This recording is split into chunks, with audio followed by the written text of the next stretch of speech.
तेरे बैरी हो बालक गुरुदास ला। और अब बांधा की कहाई, आइए सुनते हैं यूट्यूब चैनल गुरु बाबा जी के संदेश में। 5, 4, 3, 2, 1, go!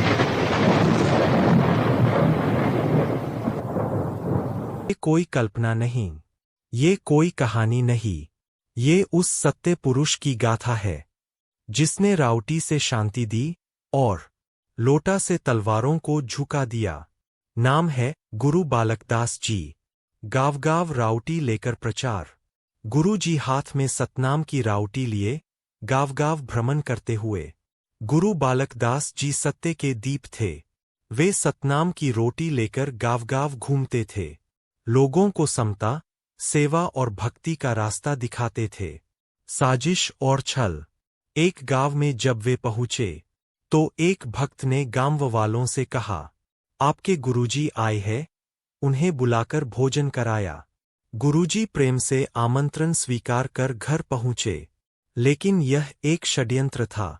घर के अंदर छिपे थे दुश्मन, हाथों में तलवार, तब्बल और छुरी लिए।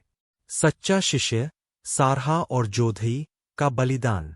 सच्चे सेवक सारहा और जोधई को सब पता चल जाता है, वो रक्षा के लिए खड़ा होता है।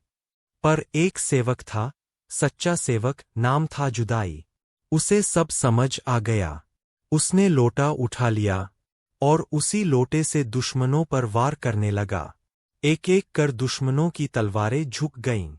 गुरुजी को बचाने के लिए उसने खुद को आगे कर दिया। जुदाई ने गुरुजी को दरवाजे के बाहर निकाल दिया और खुद वहीं शहीद हो गया। गुरुजी को साटीदार की खोज। दुश्मन गुरुजी को खोजने लगते हैं, साटीदार को धमकी देते हैं। दुश्मनों ने गांव के साटीदार को बुलाया और धमकाया, अपने गुरु को ढूंढ कर लाओ, वरना गांव के सारे सतनामी मारे जाएंगे। साटीदार रोते हुए गुरुजी को आवाज लगाने लगा।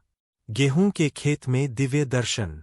और तभी गेहूं के खेत से एक अद्भुत प्रकाश उठा। गुरु बालकदास जी खड़े थे। उनका शरीर दिव्य प्रकाश से चमक रहा था।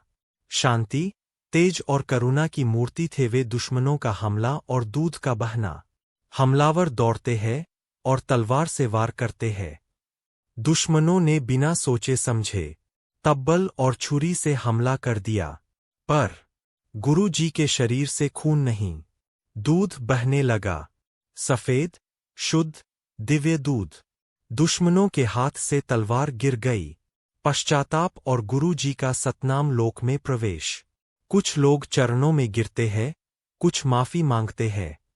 कुछ लोग गुरु जी के चरणों में गिर पड़े, कुछ रोने लगे, कुछ माफी मांगने लगे। गुरु बालकदास जी ने आंखें मूंद लीं और सतनाम लोक में आसीन हो गए।